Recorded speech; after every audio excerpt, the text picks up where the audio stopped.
जय हिंद। आप सभी का स्वागत है आपके अपने YouTube चैनल संभवम क्लासेस में। देखेंगे हम लोग बिहार बोर्ड के द्वारा, किसके द्वारा? बिहार बोर्ड के द्वारा मैट्रिक परीक्षा 2025 के एग्ज़ाम में, यानी कि 2025 में जो एग्ज़ाम होने वाले हैं मैट्रिक का, उसमें कौन कौन से सवाल पूछे जा सकते हैं, किससे? मैथ से। किससे? मैथ से कौन कौन से सवाल पूछे जा सकते हैं और कैसा प्रश्न? Subjective question. कैसा क्वेश्चन होंगे? सब्जेक्टिव क्वेश्चन होंगे। और कौन कौन से सवाल पूछे जा सकते हैं, उसी सब सवाल को हम लोग क्या कर रहे हैं? हल कर रहे हैं। तो देखते हैं ये कौन सा सीरीज चल रहा है? प्रचंड सीरीज। कौन सा सीरीज? प्रचंड सीरीज। और कौन सा एपिसोड है? Episode number 13। जो भी अभी तक इस सीरीज से नहीं जुड़े हैं, कृपया जल्द से जल्द जुड़ जाएं। और अभी तक जो भी हमारे चैनल को सब्सक्राइब नहीं किए हैं, वे हमारे चैनल को सब्सक्राइब जरूर कर दें और अपने दोस्तों में शेयर जरूर कर दें। देखते हैं ये एपिसोड नंबर 13 का पहला नंबर सवाल कुछ कह रहा है। तो देखते हैं पहला नंबर कहता है कि एक एपी में a बराबर 5, d बराबर 3 और an बराबर 50 है, तो n और sn ज्ञात करना है। n और sn ज्ञात करना है। तो देखते हैं इसमें से क्या क्या चाहिए हमें। सबसे पहले चाहिए हमें a का मान चाहिए। किसका मान चाहिए? a का, सॉरी n का, और किसका निकालना है? sn का मान। ये दोनों का मान हमें कौची करना है? ज्ञात करना है। तो हमें n ज्ञात करने के लिए हम अंतिम पद वाला का सूत्रवा प्रयोग करते हैं। तो अंतिम पद का सूत्रवा कौची होता है हमारा? an बराबर होता है a plus n minus 1 into D. यही होता है हमारा सवाल। तो यहाँ से an के मदद से हम n का मान निकाल लेंगे, जो कि दिया हुआ a दिया हुआ है, d दिया हुआ है, an दिया हुआ है। तो n का मान निकाल लेंगे। और जब n का मान पता हो जाएगा तो sn बराबर भी छोटा वाला सूत्रवा लिख करके, ये sn बराबर कौची? n बटे का 2 इंटू a प्लस का an, क्योंकि इसी एपी पद का योग भी ज्ञात करना है और n का भी मान हमें कौची करना है? ज्ञात करना है। तो देखते हैं सवाल को कैसे हल करते हैं। तो देखते हैं क्या क्या दिया हुआ है। सबसे पहले हमें दिया हुआ है a। क्या दिया हुआ है? a का मान कितना है? 5। उसके बाद d का मान कितना है? 3। an का मान दिया हुआ है कितना? 50। हमें किसका मान चाहिए? n बराबर कौची? वाट। n का मान चाहिए। तो यहाँ पर लिखेंगे an बराबर a plus n minus 1 into D. यही होते हैं। तो an के जगह पर कितना रख सकते हैं? 50 बराबर a के जगह पर कितना? 5 प्लस n का मान नहीं क्या पता, तो n माइनस 1, और d का मान कितना दिया हुआ है? 3। अब देखते हैं ये 5 प्लस में, तो इधर आकर के किस में? माइनस में। तो ये 50 माइनस 5 बराबर n माइनस 1 इंटू 3। अब 50 में से 5 चल जाएगा तो कितना बचेगा? 45। और ये 3 गुना में है, तो इधर आकर के किस में? भाग में। अब बराबर का इधर कुछ नहीं बचेगा, 10 माइनस का 1। ये एडजेक्टिव इसको हम यहाँ पर उतार देंगे। तो देखते हैं आगे। तो ये 3 से कट जाएगा कितने बार में? 15 बार में। 15 तिया 45। तो ये 15 बराबर n माइनस 1, ये माइनस 1 है, तो इधर आकर के किस में? प्लस का 1 और ये बराबर का n। तो 15 1 16, 16 बराबर n। यानी कि हमें n का मान पता चल गया। n का मान कितना हो गया? 16। अब हमें कौची चाहिए? sn चाहिए। कौची चाहिए? sn चाहिए। तो देखते हैं sn का मान, छोटा वाला सूत्र वाला, sn बराबर कौची होता है? n बटे का 2 इंटू a प्लस का an। यही ज्ञात करना है हमें। तो n का मान कितना है? 16। तो हमें 16वां पद का, ये 16 पदों तक का योग ज्ञात करना है। तो ये 16 बटे का 2 इंटू a का मान कितना? 5, an का मान कितना? 50। ये दिया हुआ हमारा। तो s 16 बराबर, ये 2 8 16, 8 बार में कट जाएगा। तो 8 गुना ये 50 और 5 को जोड़ेंगे तो कितना हो जाएगा? 55 हो जाएगा। तो ये s 16 बराबर कितना हो जाएगा? 8 पंचे 40 के जो 0 4, 8 पंचे 40 4 44।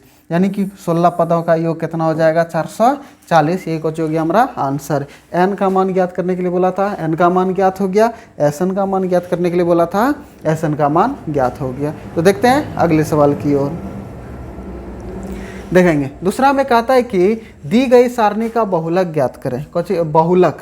कौची ज्ञात करना में? बहुलक। देखेंगे बहुलक ज्ञात करने के लिए सूत्र क्या क्या होते हैं। सबसे पहली बात है कि बहुलक ज्ञात करने के लिए सूत्र होता है l plus into f1 minus f0 अब बटे का 2 f1 माइनस f0 माइनस का f2 इंटू में h। ये होता है हमारा। यही तो हमारा सूत्र होता है, F1 माइनस का F0 बटेगा 2F1 माइनस F0 और माइनस का F2 इंटू में H, ये होते हैं सूत्र हमारा। तो देखेंगे क्या क्या चाहिए, L चाहिए। अब सबसे पहले इसमें हमको ज्ञात करना है कि बहुलक वर्ग होगा कौन सा, बहुलक वर्ग होगा कौन सा। तो सबसे पहले इसमें ज्ञात करना है कि बहुलक वर्ग जिसकी संख्या सर्वाधिक हो, जो सबसे बड़ा हो वही हमारा कौन होता है, बहुलक वर्ग होता है। जो सबसे बड़ा हो वही हमारा कौन होता है, बहुलक वर्ग। तो देखते हैं इसमें सबसे बड़ा के है 52, 61 बड़ा है, तो यही हमारा कौन हो गया, बहुलक वर्ग। यही हमारा कौन हो गया, बहुलक वर्ग हो गया। ये हमारा कौन हो गया, बहुलक वर्ग। तो इसको लिख लेंगे कौन, बहुलक वर्ग। ठीक है, अब देखेंगे क्या चाहिए, एल। एल मतलब कौन होता है, बहुलक वर्ग की निम्न सीमा। तो एल, एल का मान हमारे कितना पता चल गया, 60। अच्छा एच, एच बराबर कौन होता है हमारा, वर्ग अंतराल। कितने का अंतर है, 0 से 20, 20 से 40, 40 से 60, 60 से 80, यानी कि सभी में 20-20 का अंतर है। कितने कितने का अंतर है, 20-20 का अंतर है। देखेंगे एल और एच तो पता चल गया। अब F1 चाहिए, F1 यानी कि बहुलक वर्ग जो होता है उसी को बोला जाता है F1। बहुलक वर्ग के ठीक ऊपर वाले को बोला जाता है F0 और बहुलक वर्ग के ठीक नीचे वाले को बोला जाता है F2। यानी कि F1 का मान कितना, 61, F2 का मान कितना, F2 का मान 38, F2 का मान कितना दिया हुआ है, 38। और F0 का मान कितना दिया हुआ है, 52 दिया हुआ है। अब देखेंगे इस सूत्र के मदद से हम लोग बना सकते हैं इसे। तो देखते हैं सूत्र यहाँ पर लिख लेते हैं, बहुलक बराबर कौची, बहुलक बराबर सूत्र होते हैं, क्या होते हैं, L plus F1 minus F0 अब बटे का 2F1 माइनस F0 अब माइनस का F2 और ये गुना में कौची H। L का मान कितना है, 60। तो L के जगह पर कितना, 60। F1 का मान कितना है, 61 माइनस F0 का मान कितना है, 52 और बटे का 2 गुना F1 का मान 61 और ये माइनस का 52 और ये माइनस F2 का मान कितना है, 38 और गुना में ये कितने हो जाएगा, 20, क्योंकि H का मान कितना है, 20। अब देखते हैं यहाँ पर ये 60 प्लस 61 में से 52 चल जाएगा, कितना बचेगा, 11 में 2 गए हो 9। अब बटे का 61 गुना 2 कर देंगे तो कितना हो जाएगा, 2 एका 2 और ये 2 छक्की 12 होगा, 2 एका 2 और 2 छक्की 12। ये दोनों माइनस है, माइनस माइनस को ची प्लस, लेकिन चिन्ह किसका लगेगा, माइनस का। ये 8 2 10 हो गया, 5 3 8 और 1 9, 52 और ये गुना में कितना, 20 होगा हमारा। देखते हैं इसे थोड़ा सा ऊपर कर लेते हैं, ये क्वेश्चन भाग गया।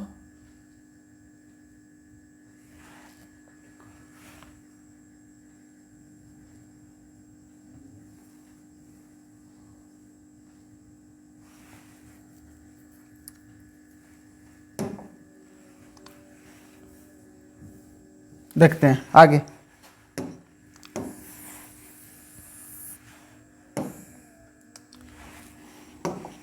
यहाँ पे ध्यान देंगे। अब यहाँ पे देखेंगे ये 60 प्लस ये 9 बटे का 122 में 90 चल जाएगा, कितना बचेगा, 2 में 0 गया 2, 12 यहाँ पे 2 में 0 गया 2 और 2 में 9 12, 12 में 9 गए 3 और ये गुना का कितना, 20 हो जाएगा। ये कितने, 16 दूना 32, ये 10 दूना 20, 8 दूना 16, 2 पंचे 10, तो बचा कितना, 60 प्लस 9 बचे 45 बटे का 8। अगर हम 45 में 8 से भाग देते हैं तो कितने बार में कटेगा, देख लेते हैं। 45 से भाग देते हैं 8 से, 45 में भाग देते हैं 8 से, 8 पंचे 40, 5 डेसिमल 0 अड़छाक 48, 8 दूना 16, फिर 8 पंचे 40, 5.625 भाग देंगे तो इतना आएगा। तो यहाँ पर लिखेंगे 60 प्लस 5.625, अगर इन दोनों को जोड़ देंगे तो कितना हो जाएगा, 60 5 65.625, 65.625 इतना हमारा कोची निकल गया बहुलक। कितना निकल गया, इतना हमारा बहुलक। यही हमारा कोची हो गया आंसर। देखेंगे ये बहुलक हमारा ठीक है या था गलत। अब कैसे इसको पहचानेंगे, जो हमारा बहुलक वर्ग होगा, जितना हमारा बहुलक निकलेगा वह बहुलक वर्ग के जस्ट बीच में, यानी कि उसी के बीच में होगा। यानी कि 60 80 के बीच में कितना आता है, 65 आता है, तो इसी दोनों के बीच में यह बहुलक वर्ग है और इसी दोनों के बीच में आंसर आया है। इसका मतलब हमारा बहुलक कोची है, सही है। कोची है, सही है। देखते हैं अगले सवाल की ओर। देखेंगे कहता है कि एक मीनार पर 100 मीटर ऊंचा झंडा खड़ा है। देखेंगे सबसे पहले कितना एक मीनार है, तो सबसे पहले एक मीनार बना लेते हैं। ठीक है, ये एक मीनार है। ठीक है, ये कोची है, मीनार है। ठीक है, उसके बाद कहता है कि इस पर 10 मीटर का एक झंडा है। सपोज डैट मान लीजिए यहाँ पर एक झंडा लगा हुआ है, यहाँ पर कोची लगा हुआ है, झंडा। इस झंडे का जो ऊंचाई है वह कितना है, 10 मीटर। ये झंडे का कितना ऊंचाई है, 10 मीटर। यहाँ से लेकर के यहाँ तक ये जो झंडा है, ये झंडे की ऊंचाई है यहाँ से लेकर के यहाँ तक कितने मीटर है, 10 मीटर है। ठीक है, कहता है कि जमीन पर स्थित एक बिंदु, मान लीजिए ये जमीन है, यहाँ पर कहीं पर एक बिंदु स्थित है, यहाँ पर कोई एक बिंदु स्थित है। अच्छा, ये जमीन पर होगा तो ये दोनों से हो जाएगा हमारा ये। ठीक है, आगे स्थित बिंदु से झंडे के पाद और शीर्ष का उन्नयन कोण, झंडे का पाद यानी कि ये झंडा का पाद ये नीचे वाला हो गया और ऊपर वाले को क्या बोलते हैं, शीर्ष।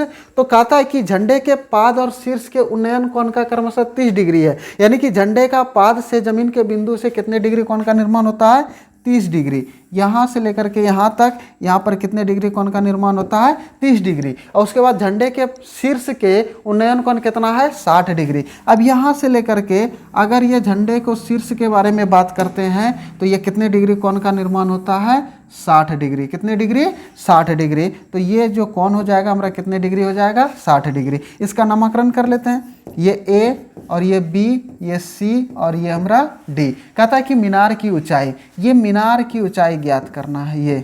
ठीक है, यहाँ से लेकर के यहाँ तक। देखेंगे इसमें दो त्रिभुज बन रहा है, एक बन रहा है ए बी सी और एक बन रहा है एक भी ए बी डी। दो गो त्रिभुज बन रहा है इसमें से। जब हमारा दो गो त्रिभुज बन रहा है ए बी सी और ए बी डी, तो देखते हैं, मान लेते हैं कि माना मीनार की ऊंचाई, माना मीनार की ऊंचाई बराबर का कितना, h मीटर। कितने मीटर, h मीटर। अच्छा, जब त्रिभुज लेते हैं, कौन सा त्रिभुज लेते हैं, त्रिभुज ए बी सी में। ठीक है, जब ए बी सी है तो इसमें थीटा का मान कितना हो जाएगा, 30 डिग्री। अच्छा, जब थीटा का इसके जस्ट सामने वाली भुजा ये लंब हो जाएगा। अच्छा, ए बी को मान लेते हैं x मीटर, ए बी को मान लेते हैं कितने मीटर, x मीटर। तो देखेंगे यहाँ पर थीटा का मान कितना हो गया, 30 डिग्री। अच्छा, अगर इसमें से यहाँ पर हमारा कौन सा कोण बन जाता है, समकोण त्रिभुज। किस त्रिभुज का निर्माण हो जाता है, समकोण त्रिभुज। अब देखेंगे, और समकोण त्रिभुज के जस्ट सामने वाली भुजा को कहलाता है कर्ण, और थीटा के जस्ट सामने वाली भुजा लंब, और ये आधार। जिसमें लंब और आधार दिखे तो किसका प्रयोग होता है, tan का। किसका प्रयोग होता है, tan का। तो यहाँ पर देखेंगे तो यहाँ पर लिख देंगे लंब का मान कितना निकला है, लंब का मान h मीटर माने हैं। ठीक है, और आधार का मान क्या माने हैं, x मीटर। कितने मीटर, x मीटर। अब देखेंगे जिसमें लंब और आधार दिखे तो किसका प्रयोग होता है, tan का। किसका प्रयोग होता है, tan का। तो यहाँ पर लिख सकते हैं tan थीटा बराबर कौची, ये लंब बटे का आधार, ये होगा हमारा। तो tan थीटा के जगह पर कितने डिग्री, 30 डिग्री। अब बराबर लंब कौची है, h, आधार कौची है, x। अच्छा, tan 30 का मान होता है कितना, 1/√3 अब बराबर h/x। क्रॉस मल्टीप्लिकेशन कर देंगे, x गुना 1 कर देंगे x और h गुना √3 कर देंगे तो √3h, ये हो जाएगा। इसको इक्वेशन नंबर फर्स्ट मान लेते हैं। इसको इक्वेशन नंबर कौन सा मान लेते हैं, फर्स्ट। अब दूसरा वाला त्रिभुज लेते हैं, बड़ा वाला। कौन सा, त्रिभुज ए बी डी में। ये बड़ा वाला त्रिभुज लेते हैं ए बी डी में। अबरी बार ये जो लंब होगा ये h + 10, ये दोनों जुड़ जाएगा आपस में। तो देखेंगे इसमें थीटा का मान कितना हो जाएगा। सबसे पहली बात है कि 60 डिग्री, क्योंकि ये बड़का वाला कौन है, ये पूरे वाला त्रिभुज है, तो थीटा का मान कितना डिग्री, 60 डिग्री। तो इसमें लंब का मान कितना हो जाएगा, ये हो जाएगा h + 10 होगा, क्योंकि ये दोनों, ये लंबाई और ये लंबाई दोनों जुट जाएगा कि ना पूरे। तो ये इतना सा h और यहाँ पे 10 है, तो पूरे को चाहिए तो h + 10 हो जाएगा। तो ये लिखे h + 10। और ये आधार हमारा कितना है, यही आधार x मीटर। तो जिसमें हमारा लंब और आधार दिखे तो किसका प्रयोग होता है, tan का। किसका प्रयोग होता है, tan का। तो ये tan थीटा बराबर कौची हो जाएगा, ये लंब बटे का आधार, ये होगा हमारा। तो tan यहाँ पर कितने डिग्री है, tan 60 डिग्री। लंब का मान कितना है, h + 10, आधार का मान कितना, x। अच्छा, tan 60 का मान कितना होता है, √3। कितना होता है, √3 h + 10 बटे का x। x गुना √3 कर देंगे तो कितना हो जाएगा, √3x बराबर का ये h + 10 होगा हमारा। अब देखेंगे अगर हम x के जगह पे ये √3h रख देंगे तो क्या h का मान आ जाएगा हमारा। तो देखेंगे ये समीकरण फर्स्ट में किसका, यहाँ पर x के जगह पर किसका मान रख देंगे √3h। तो यहाँ पर आगे इसको अगर हम आगे कैलकुलेशन करेंगे इसे तो यहाँ लिख सकते हैं क्या कि √3 इंटू क्या लिखेंगे यहाँ पर देखेंगे ये लिखेंगे √3h बराबर h प्लस का 10 हो जाएगा हमारा। अच्छा √3 गुना √3 करेंगे, ठीक है, यहाँ पर देखेंगे ये √3 गुना √3 करेंगे तो 3h अब बराबर का ये h प्लस का कितना हो जाएगा 10, ये प्लस में तो इधर आकर के किस में माइनस में, तो 3h माइनस h बराबर का 10। तो ये 3h में से एगो h चल जाएगा, 2 गो h बराबर का 10। तो h बराबर कितना, ये 10/2, 2 पंचे 10। तो h का मान कितने मीटर निकल गया 5 मीटर। h का मान कितना हो गया 5 मीटर। देखते हैं अगले सवाल की ओर।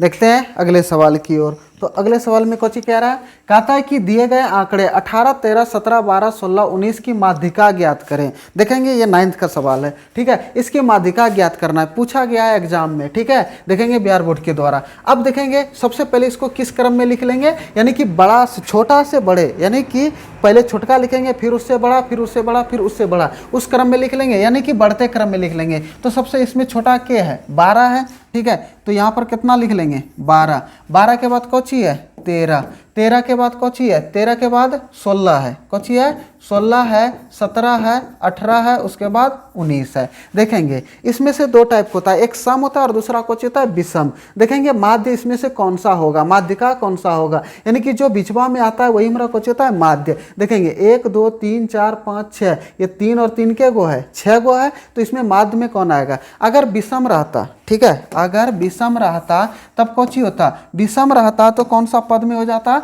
यानी कि n/2, n + 1/2, n + 1/2, इतनावा जो पद आता, इतनावा जो पद आता वे हमारा कौची होता माध्यिका होता, कौची होता माध्यिका। यहाँ पर ये कौन सी संख्या में, सम संख्या में। तो सम संख्या में कौची होता है, एक होता है n/2 इतनावा पद, इतनावा पद। अब फिर होता है क्या कि n/2 + का 1 इतनामा पद, कौन सा इतनामा पद, इतना पद होता है। इसी दोनों के जो बीच में आता है वही हमारा कौची कहलाता है माध्यक, माध्यिका, कौची कहलाता है माध्यिका। तो ये हमारा कौन सी है 1 2 3 4 5 6, 6 यानी कि सम संख्या में है।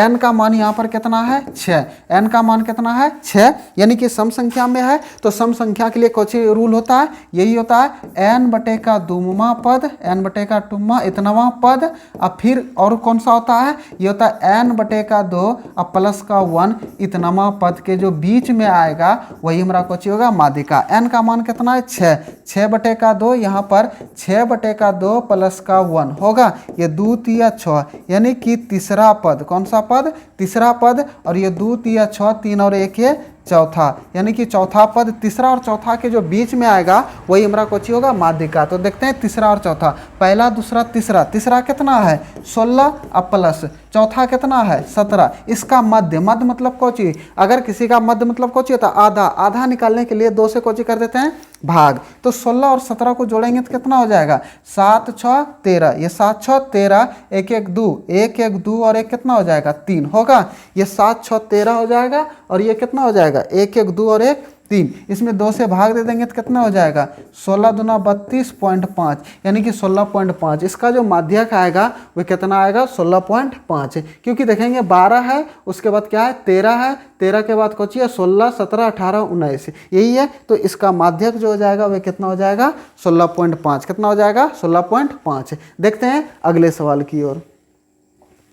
अगले सवाल में कहता है कि एक वृत्त के केंद्र से, सबसे पहली बात क्या है, एक वृत्त के केंद्र से 20 सेंटीमीटर की दूरी पर स्थित एक बिंदु P से वृत्त पर खींचे गए स्पर्श रेखा की लंबाई ज्ञात करें यदि वृत्त की त्रिज्या 5 सेंटीमीटर हो। वृत्त की त्रिज्या कितना हो 5 सेंटीमीटर हो। देखेंगे सवाल में कौची कहता है कि एक सर्कल है, एक कौची है सर्कल है, सर्कल के केंद्र से बाहर में कोई 20 मीटर की दूरी, कितने सेंटीमीटर 20 सेंटीमीटर की दूरी पर कोई बिंदु P है, कोई बिंदु क्या है P है। देखेंगे ये बिंदु क्या है P पी है, ठीक है। कहता है कि इस पर स्पर्श रेखा, ठीक है, स्पर्श रेखा, यहाँ से इसको इस तरह से मिला देते हैं, ठीक है। ये हमारा कौची हो गया, स्पर्श रेखा हो गया, ये कौची हो गया हमारा स्पर्श रेखा, यहाँ पर कौची है, पी बिंदु है हमारा एक, ठीक है। अब देखते हैं, और यहाँ से यहाँ तक केंद्र को अगर स्पर्श रेखा पर केंद्र से डाले गए, इसको ये कौची होता है, लंब होता है, ये कौची होता है, लंब। देखेंगे ये सर्कल है, ठीक है, ये केंद्र है, केंद्र से बाहर में कोई बिंदु P है जो कि यहाँ से यहाँ तक ये बिंदु, ये केंद्र O है और ये बिंदु P है,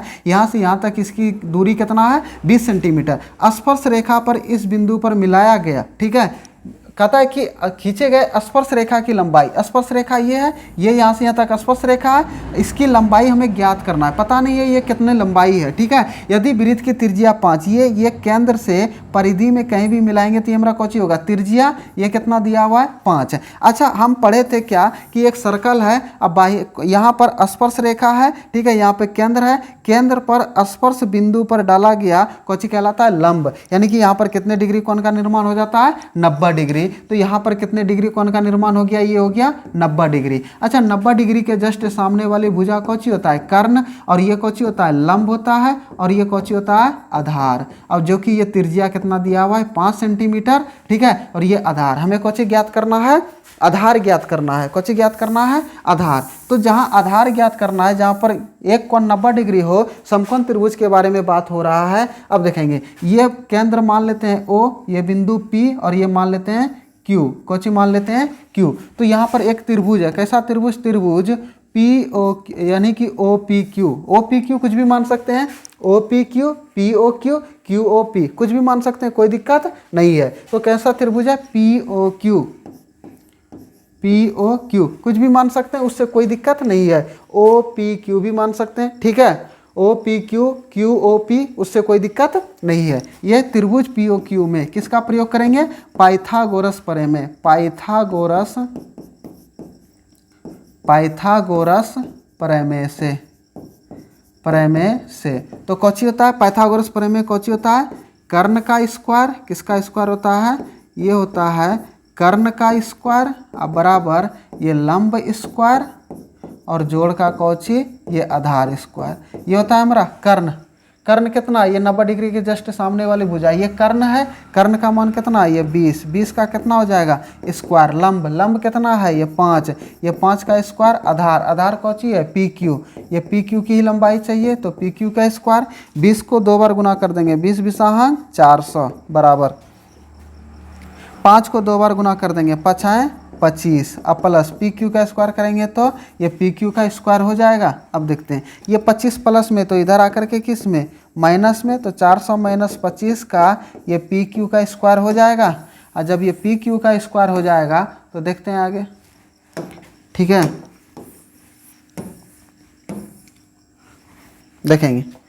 अब ये 425 में से चल जाएगा, कितना बचेगा, 375 बचेंगे। अब बराबर ये कौची हो जाएगा, PQ का स्क्वायर, ये स्क्वायर है तो इधर आकर के किस में, रूट में, तो ये अंडर रूट 375 कितना हो जाएगा, 375 बराबर का PQ। अच्छा, 375 का तो पूर्ण रूप से वर्गमूल निकलेगा नहीं। देखेंगे, इसका अभाज्य गुणनखंड करेंगे, जिसका जोड़ा लगेगा उसके घर के बाहर, जिसका जोड़ा नहीं लगेगा वह घर के अंदर। तो 375 है, लास्ट में 5 है, तो 5 से 5 सते 35, ये 5 सते 35, 2 5 25, फिर 5 से 15 5 75, फिर 5 से 5 दिया 15 होगा। देखेंगे, 5 दिया 15 5 75, 75 5 5 25, 5 सते 35, 2 37। ये दोनों का जोड़ा लग रहा है और ये दोनों का जोड़ा नहीं लग रहा है, तो ये कितना हो जाएगा, 5√15, 5√15, क्योंकि 5 25, अब 25 गुना 15 करेंगे तो इतना हो जाएगा, 15 5 75, 15 2 30 और 7 37। तो इसको तोड़ करके कितने लिख सकते हैं, 5√15 अब बराबर का PQ, यानी कि स्पर्श रेखा की लंबाई कितना हो गया, 5√15 सेंटीमीटर, 5√15 सेंटीमीटर। यही मेरा कुछ हो गया आंसर। देखते हैं, आज इतना ही। जो हमारे चैनल को क्या किए हैं, सब्सक्राइब नहीं किए हैं, वे जल्द से जल्द सब्सक्राइब कर देंगे और अपने दोस्तों में शेयर जरूर कर देंगे। जय हिंद।